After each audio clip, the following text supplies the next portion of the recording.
why my union job feels like a prison. How about that? Howdy, Fi Guys. I'm 31. On paper, my life is solid. I make $80,000 a year in a low cost of living area with 100% of my benefits and a decent pension. Yeah, I mean, that's a lottery ticket right there. Yeah, dude. Okay, cool. That sounds good. Right? So let's hear this prison aspect.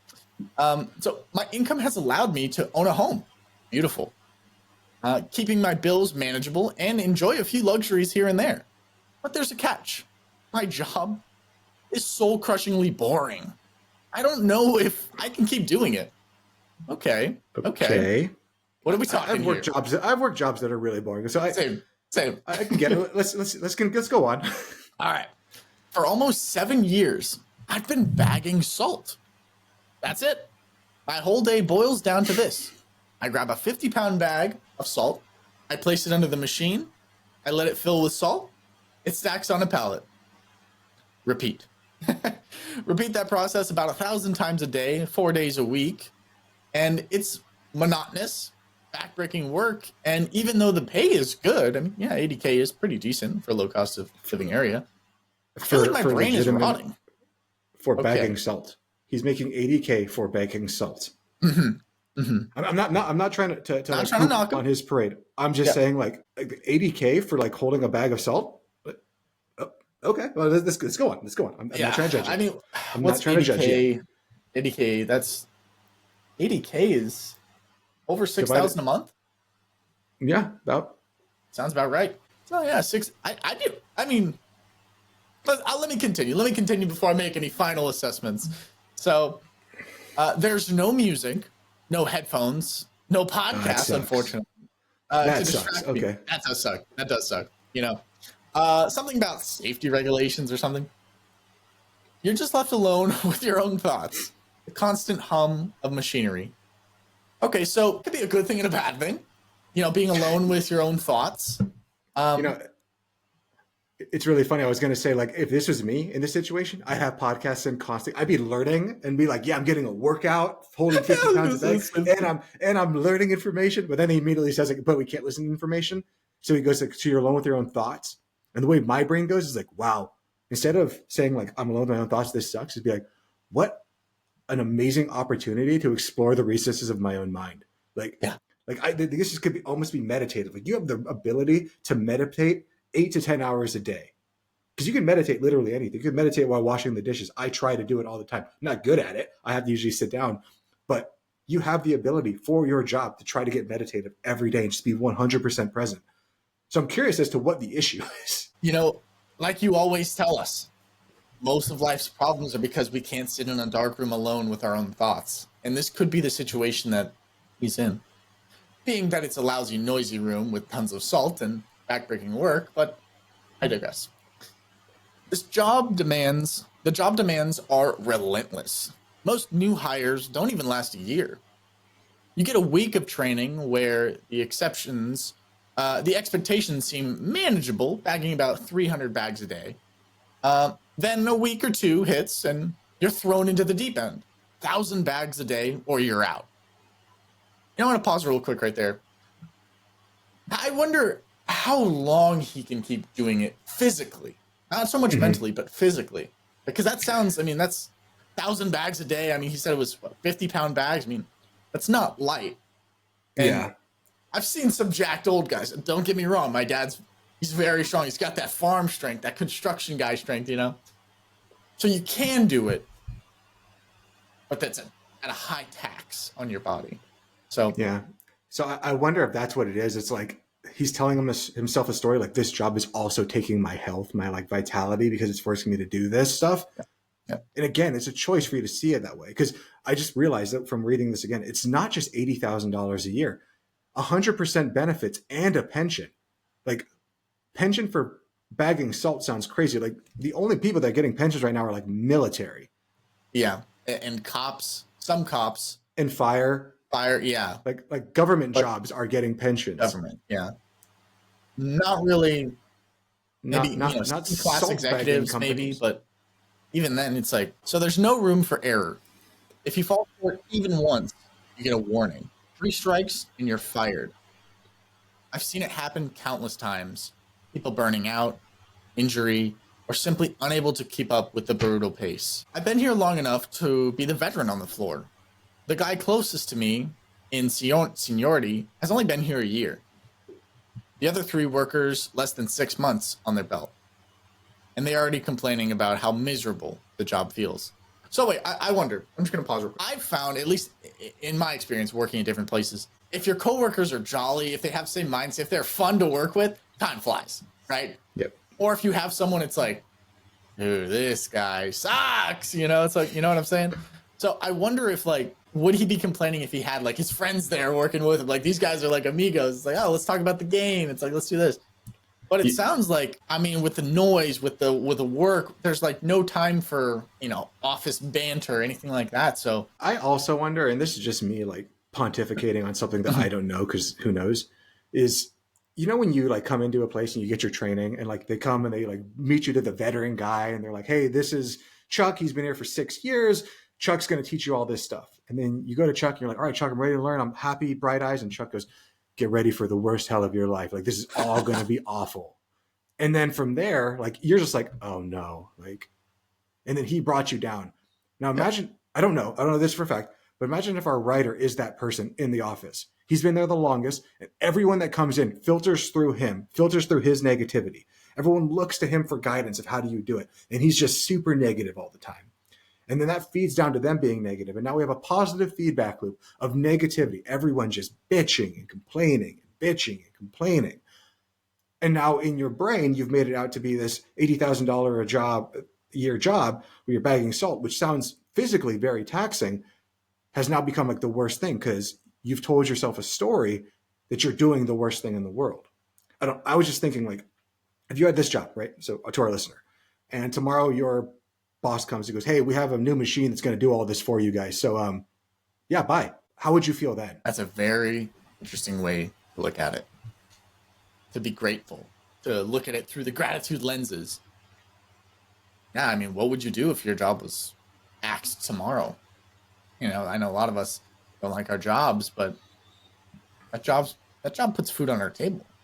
It clothes our loved ones. It gives us the ability to, survive. I think too often we look at things only in the negative light without really giving it a fair shake. Yeah, and I can speak from personal experience of, like, you get a job and you're like, oh my gosh, you're calling people, you're like, I got a job, it's so great. Yeah. And then a few months later, you're like, I hate this place. It's the worst place in the world. You're talking crap with your coworkers about it, all this stuff. And I've been in finance for a while. And in finance, it's a very quick, like, if you mess up once or anything, like, we axe you. Budget cuts, like, well, they just cut people. There's been places I've worked where it's like, you can't even talk about that guy being gone. Like, it's not okay to even ask the question, what happened to that person? Like, it's just one day you walk in and everything's gone, and then you're just supposed to look forward and pretend like they never existed. You can't even talk about them around the water cooler as if what happened to them. I've had places where it's like, you need to unfriend them on Facebook, you need to unfriend them on LinkedIn. Like, you can't, like, yeah, if they don't work here anymore, they are dead to us. I've been in those types of places, and I've also been fired from those types of places for no fault of my own, just because of whatever, the wind went left or right that day. So if that's the situation, and it doesn't sound like it because it's a union job and you have these 3-strike policies, I get it. 3 strikes sucks. All this stuff sucks. And you're choosing to look at it in the worst situation because, I don't know. Let's go on before I make it a judgment, because he could say something at the end that's going to, like, turn this whole situation around and me be like, bro, I get it. You got to go. But let's see. So we're about halfway through. So my body aches constantly. My knees, my back, they're not built to endure this kind of punishment forever. And yet I keep showing up because the alternatives seem worse. Here's the rub. I'm stuck between a rock and a hard place. I mean, quite literally, honestly. If I leave, the most I can hope for is another labor job that pays $50K at best, he says, without the union protection, benefits, or pension. And going back to school, that's a hard no for me. Friends who spent years earning degrees are now stuck in retail or service jobs, struggling to pay off their student loans. Why trade one dead-end grind for another, except with more debt, right? I've tried to move up the ladder, but management is dead-end too. They want someone with a degree and over a decade of supervisory experience. I have neither, so I'm stuck in this rut with no clear way forward. I'm asking myself, do I keep doing this until my body gives out? Do I take a pay cut and find something less grueling, but far less lucrative? What's the point of having a stable income if the work is eating away my soul? From bagging salt may pay the toll, but it's breaking down my body and soul. Okay. Bagging salt may pay the toll, but it's breaking down my body and soul. Okay. Sorry, I had to hit him with a little jingle there because that was pretty depressing. Yeah, that's I was hoping at the end he would like really pull it out for like why he is like in such a bad situation. I've been trying really hard to be less judgmental, to just let things be the way they are, not to judge. And especially here on Five Friday Feedback, I don't want to come across as an asshole. Today I need to come across as an asshole. What do you think about this one before I get into it, before I start ranting? I think greener pastures aren't always green. And I don't know what your budget looks like. Maybe you're just living that Spartan life, man. You got, you said it's a low cost of living area. Maybe your house payment's like $1,200. Maybe you're spending like $2,000 a month all in. And like, that's like, you're good. You're happy and you're pocketing the other 4,000 and change. So maybe it's like, I mean, it's not that much money to you. Then again, the benefits, the pension, the protection. I mean, there's a lot to consider more than money. Yeah, I would say, man, yeah, I don't know. I genuinely don't know. I hope you're saving a lot of your money. I really hope you're saving a lot of your money. Because there's nothing worse than suffering for your money and having nothing left to show for it. That is a terrible feeling. So I hope you're maybe investing that extra money in something that you're passionate about, maybe something that can kind of offset the cost it would cost you to move to another job, maybe like an investment property or something like that. How many of us though, and I can speak from personal experience, have worked a job that they absolutely hate just to make money, and when they finally make that money because they hate their job so much, they go and they buy something to make them feel momentarily happy because of the job that they hate. And now the thing that they bought just took all the money that the job that they hate gave them. So they didn't even buy anything that could make them money in the future. No, they couldn't buy an asset. They went and bought something, a trip or something, just to get away from the job that they hate. And then due to this oddity of life, the thing you bought now hamstrings you to the job that you hate to be able to pay for the thing you bought. And you do this cycle every single weekend, right? I remember there's this, I think it was I can't remember who the comedian is, but there's this old bit where it's like, you go through work Monday through Friday, and you work so hard. And then on Friday, you're like, yeah, I'm going to go hard. So you drink heavily on Friday, heavily on Saturday, heavily on Sunday. So that when you get back to Monday, you're like, oh, thank God I'm back at work. So you're just kind of going through these like awful cycles that you're putting yourself into. You hate work, so you need a drink to get away from work. And then you need to go back to work to pay off your drinking debts and to get yourself away from your drinking. Yeah. Now, instead of drinking, supplement whatever your vice is that you're spending on. Yeah, 100%. For me, at least, if I was him in this situation, I would suck it up, but not forever. I think to work without a plan is pointless. You got to have some form of hope at the end of the road. What I would be doing if it was me, since it's a low cost of living area, I would look into possibly buying real estate. This is me talking. I'm not going to give you advice, but this is what I would do if I was you. Because if you started buying up rental properties and, principal pay down of renters and maybe throwing any extra cash you have towards that, if you wanted to move to a different job, if you wanted to, you would then have another separate income that would be like a little pension in its own, right? Is there going to be troubles down the line? AC goes out, roof needs fixed. Of course. Yeah, of course. But that's kind of where my mind goes. My mind's always gone to real estate. But I always think like if you have extra money, it's either, you got to do something with that energy, because the energy can't just sit still. You got to move it. You got to use it. You got to expand it, or you got to decrease it. Energy being money, obviously. Yeah, that's kind of where my take is. Get something for your suffering, and maybe not exit, like leave next week. Like after this, you listen to the pod, you're like, next week I'm gone. It's like, no. How about 5 more years? How about just 60 months, right? Let's just do that. And then with all the extra money, let's tighten our belts, let's save, let's invest, and let's like figure out a way out. Like that would be my kind of thought process. But what do you think, Chris? That'd be my process too. I would love to see. So he knows he makes 80K a year. He knows he has benefits. He knows he has a pension. Like, I would love to know what those benefits are and what does that pension mean? Like, what is that defined benefit? At what point does it start? How long do you have to be there? I don't have enough information. But what I do know is that he's making $80,000 a year, and he says he still has some money for luxuries here and there. And he lives in a or a low cost of living area, and he's able to own a house. This guy's got a lot of blessings that he has. Yes, his job sounds monotonous. And the only thing that I'm thinking about here is I don't know how his body feels. Like, I don't know that. If your motion is just to like turn your hips all day with like weight or something like that, yeah, you're going to mess up your body. So instead of doing the same pattern one direction every time, can you change up the pattern and do it a different direction? Like, can you do stuff like that? Because can you leave the job? 100% you can leave the job and go find a different job. But to your own volition, the job will be $30,000 left and no less, and not have any of the benefits of, we always say that the grass is greener on the other side. And that might be true. But the reason the grass is not green on your side is because you're not watering it.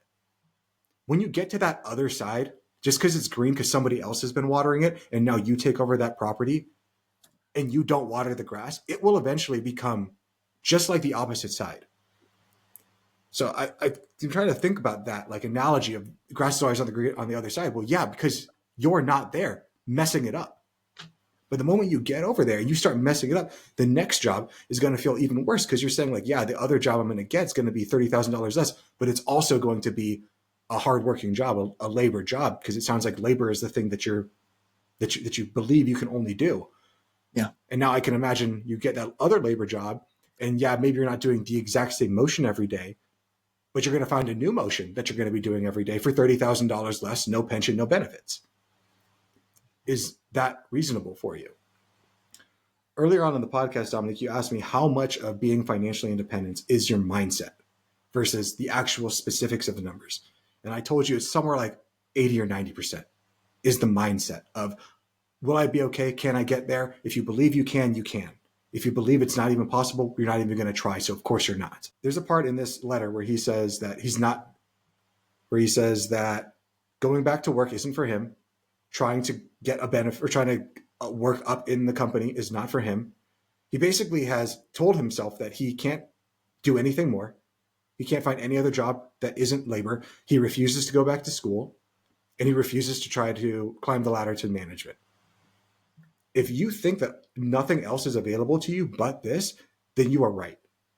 Because whenever you go, if someone was to even offer you a management role, which no one just goes around offering people roles, like you have to seek out that stuff. You just have to. So this all sounds like a mindset issue to me, that you are looking at your situation, and before you had this job, or just imagine today that you lost your job. Your boss came to you and said, hey, we have this automatic salt bagging machine. Doesn't seem that hard for me to think that a machine can do this. And you're out. Like, bye, bro. Have a good rest of your day. How would you feel in that situation? Because our brain has this, it's called the hedonic treadmill, this ability to habituate immediately to our circumstances. I bet when you got this job, you were so excited. Yes, $80,000, whatever it is, a few weeks of training, and then it's going to be an easy job, blah, blah, blah. And then now that you have it, you no longer value it. But if you lost it, you would value it again. The same way we don't value our spouses, we don't value our kids, we don't value these things because we assume that it's constant and forever. But the nature of reality, the nature of life is that things are always changing. And until it changes and goes away, we don't realize the importance of what we had. So I can't answer to you if it's worth leaving the job or not leaving the job. That's a personal decision you can make. But if you believe that there is no other opportunities for you out there, you need to look yourself in the mirror and figure it out for yourself, that there is. Because if you believe that there's nothing out there, you're not going to search for it. Your job sounds, subjectively to me, does not sound fun. And I think if I was in a situation where I didn't have money and I had a family or I had a mortgage payment, I would be doing that job all day. Maybe not forever, but I would be doing it while I set up the plan, and I would use that job as the springboard to get me where I want. Because another thing I just saw as I was talking about that is you're only working 4 days a week. Yeah. Yeah. 3-day weekend, baby. That gives you so much time to educate yourself, to figure out a plan, to start a side hustle, to do other things. Maybe you're saying like, oh man, I'm working so hard physically. Your brain's not working. Can you start to think of business ideas? And then when you go to work, you're thinking of those business ideas, doing stuff like that. Like, yeah, it really sucks. You can't listen to podcasts. You can't get information. Like that would be its own kind of form of hell. And you can look at it as a meditative experience, just to look at it. Do you know the difference, Dominic, between solitude and isolation? Choice. When you are in solitude, you want to be alone. You choose that. The worst form of hell we can put people through is isolation, where we force you away from other people. We put you in a room by yourself. They're both the exact same experience. You're alone in a room by yourself. You are alone. No one's there to distract you. The only difference is that in one, you choose it, and in the other, it is imposed upon you. There are people that get locked up in our prison systems, and American prison systems are awful, and we could talk about that for days and days. We're not going to, though. Where the worst form of punishment we have for those people is to put them in isolation for days or weeks. Solitary confinement, yeah. Yeah, even for like years. And we know from the literature that people that do solitary for years, they come out crazy. Like they're just gone. They most of the time cannot come back. However, in Tibet, in Zen Buddhism, in order to become like a full-fledged monk, you need to do a minimum of a year-long retreat alone in a cave, alone by yourself. And those people are some of the most enlightened beings that I've ever heard when I hear them speak. And again, for me, it comes down to choice. In one, you're being forced to sit by yourself for a year in lockup. In the other, you're being forced, or you're choosing to sit by yourself for a year in lockup in order to experience all that is, in order to be with yourself, not to think about the past, not to think about the future, but to be 100% present in the moment, experiencing the nature of reality. There are, I think, like 10,000 genomes that we have. Each one of them has 4 different levels. The possibilities are endless for how many people can be born. I think there's like 10 million people on the planet or something like that. And there are infinite numbers of computations of people. The likelihood of you being here right now, existing, is minuscule at best. Yet we all take for granted that we have this life, that we're here because we're existing. But there are infinite number of other souls, other beings, other whatever that will never exist and can never exist ever again. So it's all depending on how you want to look at it. Yes, things can all suck and things are great simultaneously. And it depends on which way you want to look. And it sounds like you're choosing to look at the crappy side every single day. And from a guy that experiences that every single day, because I look at it negatively constantly, and I'm constantly having to fight it, I get it. And it's on you to fix it, just like it's on me to get better. Something you said on solitude versus isolation. We opened the podcast with the question, how important is mindset in personal finance? And if you expand the question just a little bit more, how important is mindset in the game of life, not the board game, the actual game of life? I wonder, you were saying that people who come out of, the prison system when they go into isolation like that, I think would be a beautiful test to someone's mind and someone's belief system if, hey, they got sent to prison, they got sent to isolation. Rather than saying, like, telling themselves, like, I got sent to isolation, it's like, no, I chose to be here.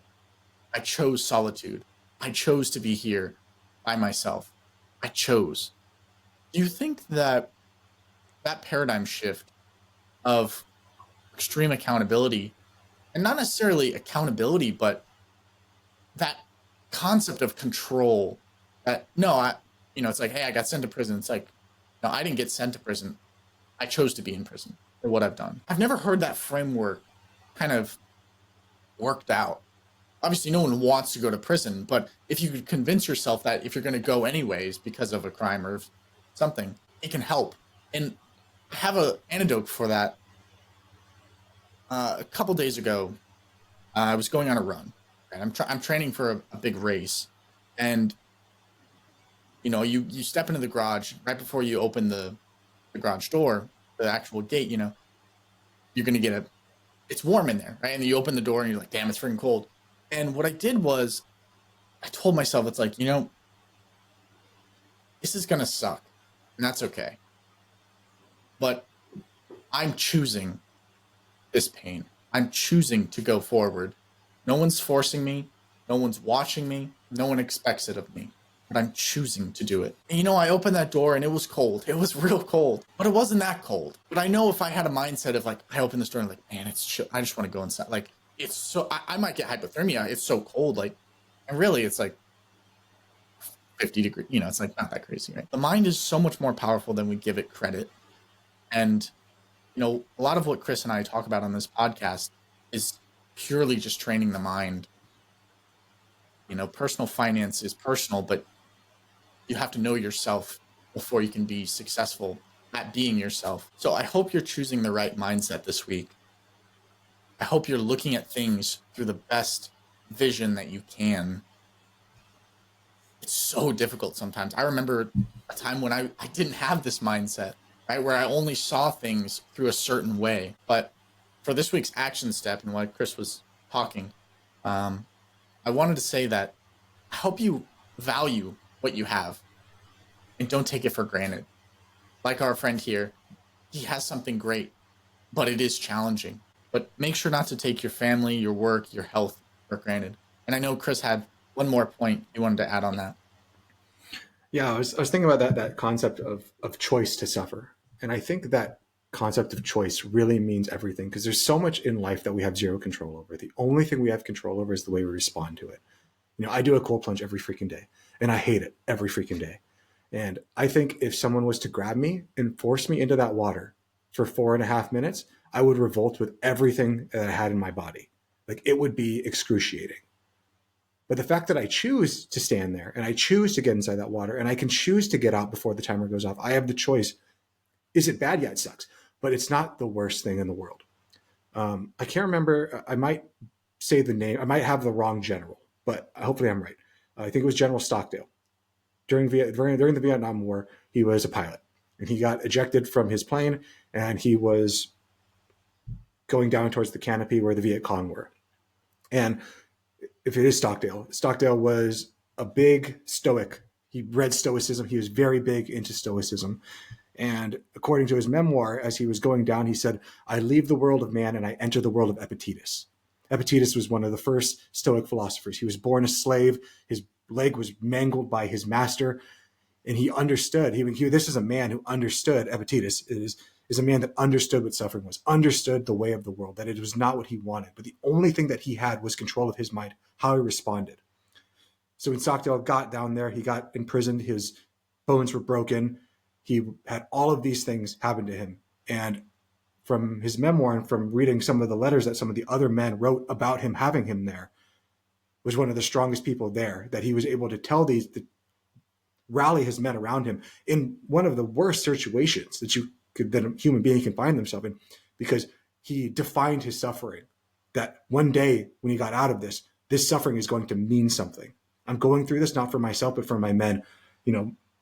Viktor Frankl went through the Holocaust, lost his family, lost his wife, lost everything. And he was able to redefine his meaning as, when I get out of this, he would sit there and give lectures as if he was sitting in his lecture hall talking to a group of graduate students about the nature of the mind.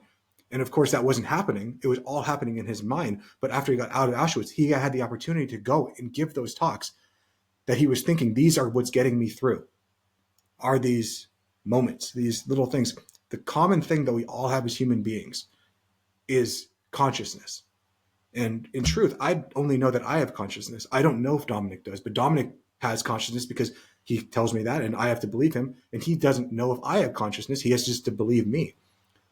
But the common thing that all sentient beings have is suffering. If you're in pain, if I'm in pain, we all have that. So the only real thing that we all are aware of is suffering, because it doesn't matter what sentient being you have, a dog, whatever, you can say that dog isn't conscious, but that dog can suffer. That ant can suffer. That's the only thing that we all have in common, is the grounding experience of life is this suffering. And the way that you choose to define that suffering is the way that you choose to define your life. Because all of life is suffering. It is not that all of life is pain. It's that all of life is hard. It's arduous. It doesn't go the way that you want it to. There are always going to be things, and every single being experiences that. And if you believe that I'm the only unique person and the universe is conspiring uniquely against me, this is a really hard way to go through it. Because in reality, the universe doesn't even care about you. You're just another cog in a wider whole. And thank God for suffering, honestly. Thank God for suffering. Can you imagine a life where everything was easy? There would be no reason to push yourself. And we would then cease to exist over time. Nothing to push us. Nothing, the hunger, that everything came easy. Bam, bam, bam, bam, bam. And we're getting to a life like that. So, and as we do, our levels of depression, anxiety, all these things are raising, and it's only rising in the first world countries. Yeah. So, is it causational? Is it correlational? I don't know, but it's definitely something to be talked about. Absolutely. For another episode. I hope that helps you, friend. This video podcast is sponsored by Monotony Wealth. The content in this podcast is for informational purposes only and should not be considered financial advice. We do not endorse specific products or services. Past performance does not guarantee future results. The opinions expressed are those of the host and guests, not the podcast sponsor. It is crucial to consult with a qualified financial advisor or professional who can provide advice tailored to your specific needs before making any financial decisions, investments, or taking any other actions. If you are seeking specified help, you can reach out to Chris at monzonwealth.com.